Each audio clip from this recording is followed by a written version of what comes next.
Nous sommes aujourd'hui à la ferme de l'Arbre, à Attichy, et nous allons découvrir dans les champs 2 super agriculteurs. Bonjour, pouvez-vous vous présenter rapidement? Donc Xavier et Aurore Piot, on est agriculteurs en Picardie, on est producteurs de pommes de terre et puis on est aussi parents de 8 enfants. Voilà. Pourquoi avez-vous choisi ce métier? On est tombé dedans quand on était petit. Obélix. Donc on est passionné d'agriculture depuis toujours et l'un et l'autre. Donc voilà, enfant d'agriculteurs et l'un et l'autre.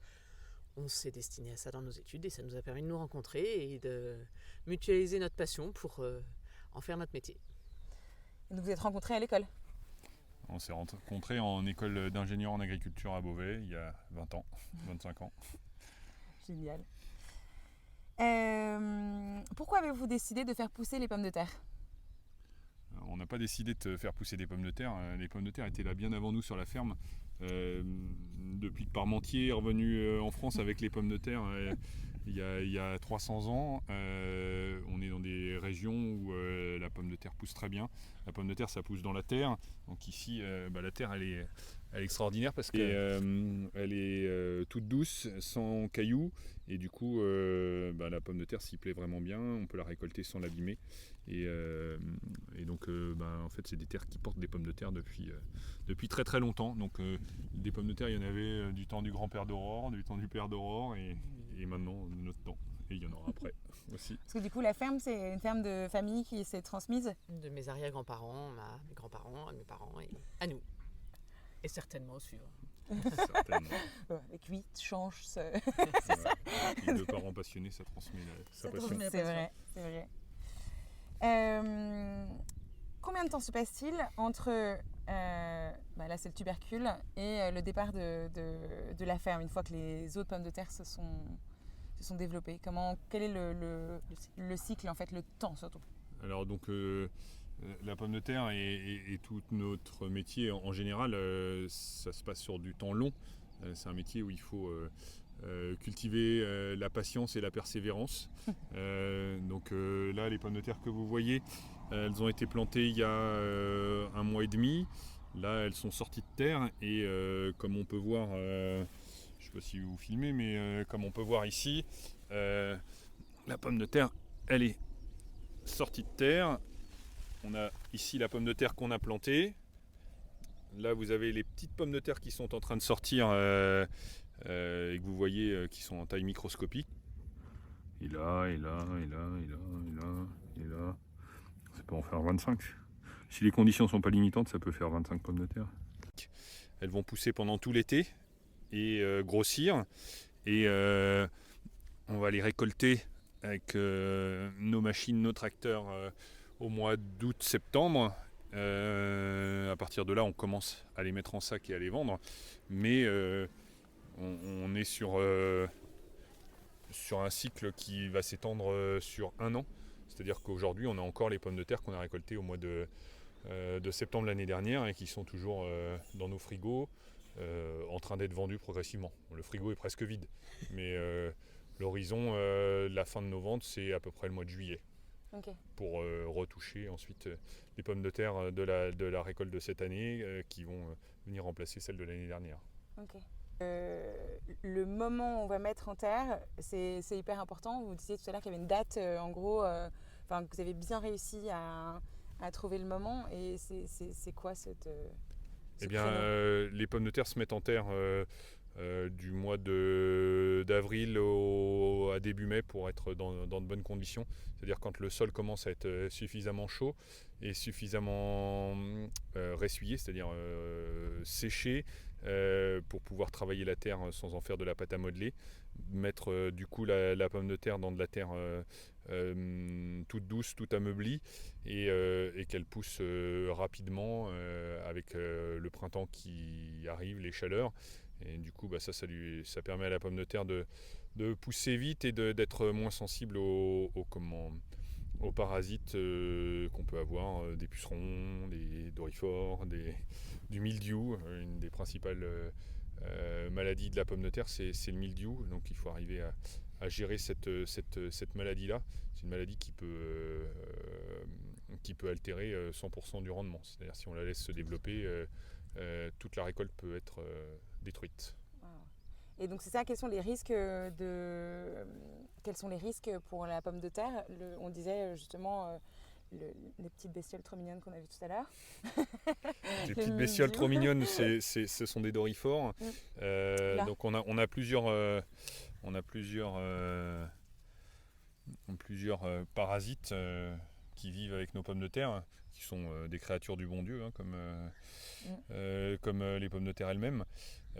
Donc les dorifores, ils pondent, ils se mettent en couple en ce moment, ils pondent, ils font des petits œufs oranges qui deviennent ensuite des petites larves oranges et qui mangent les feuilles. On dit qu'elles sont phytophages et elles peuvent en assez peu de temps vous défolier toutes les pommes de terre. Donc c'est un parasite qui est quand même à surveiller de près. Peu de temps? Ça veut dire quoi? En 15 jours de temps, il n'y a plus de feuilles dans le champ. Ah oui, d'accord. Oui, donc du coup, la pomme de terre n'est pas nourrie, elle ne grossit pas. Parce qu'elle est nourrie, on est d'accord, par les feuilles. S'il n'y a pas de feuilles, il n'y a pas de photosynthèse. S'il n'y a pas de photosynthèse, il n'y a pas de vie, il n'y a pas de production de matière. Ouais. Voilà. Donc quand on a géré les dorifores, on fait en sorte que nos pommes de terre soient en bonne santé, dans des sols en bonne santé, on peut avec du purin de fougère faire en sorte que les dorifores se calment un petit peu, et après il faut surveiller en parallèle de ça la maladie principale de la pomme de terre qui s'appelle le mildiou, et qui est un champignon qui se développe quand il fait chaud et humide comme en ce moment.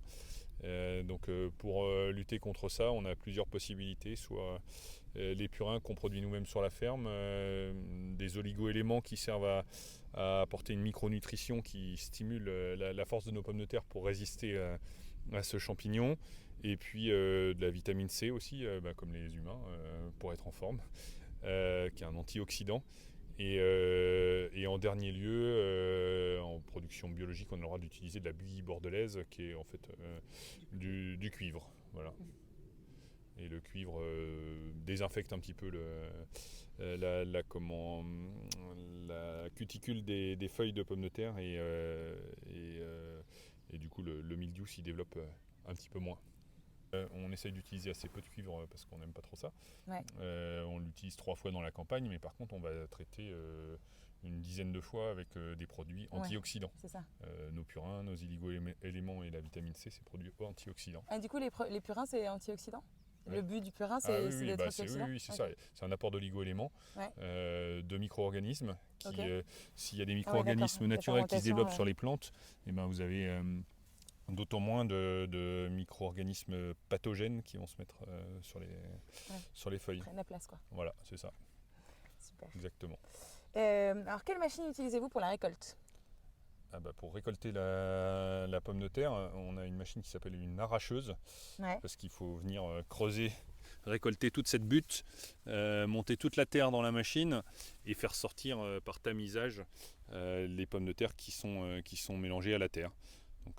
Donc on arrache les pommes de terre. C'est pas la moissonneuse batteuse, c'est l'arracheuse. Voilà.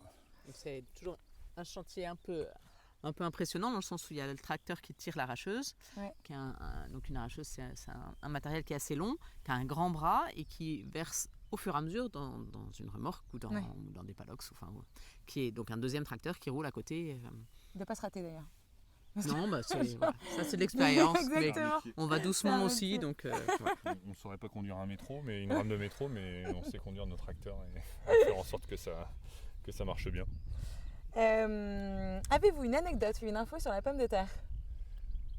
Alors, la pomme de terre, chez nous, on la connaît jaune. La plupart du temps, une peau jaune et une chair jaune. Parfois, vous avez une peau rouge et une chair jaune. Très rarement en France, on voit une variété qui s'appelle Vitlotte, qui est à peau violette et chair violette. Mais ce qu'il faut savoir, c'est que c'est une plante qui vient d'Amérique du Sud.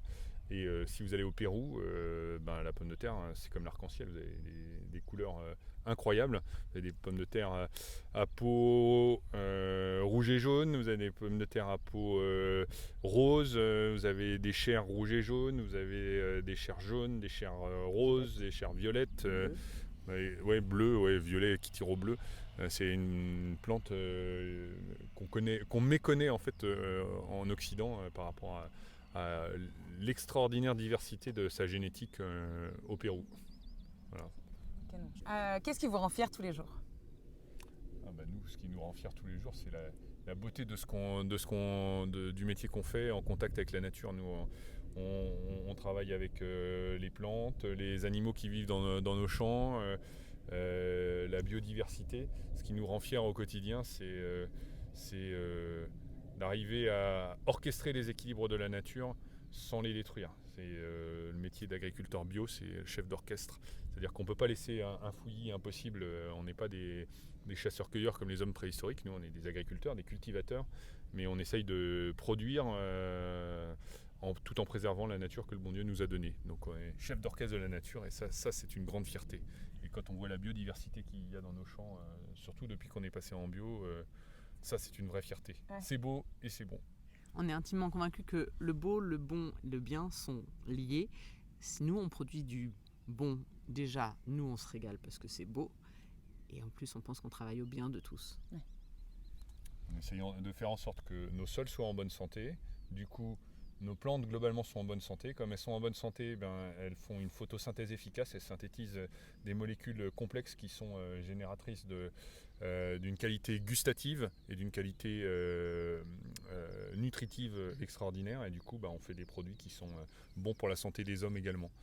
Quand les gens qui achètent nos pommes de terre reviennent de plus en plus nombreux pour nous dire mais qu'est-ce qu'elles ont de spécial, vos pommes de terre, elles sont quand même spécialement bonnes. Au début, on n'osait pas trop y croire, on dit merci pour le compliment, mais voilà, puis à force, c'est de constater que beaucoup disent ça. Donc on se dit qu'il y a vraiment quelque chose d'autre dans nos manières de cultiver qui se traduit jusqu'au goût de la pomme de terre que les gens retrouvent dans leur assiette, quoi. On peut pas plaire à tout le monde. Nos produits peuvent pas plaire à tout le monde.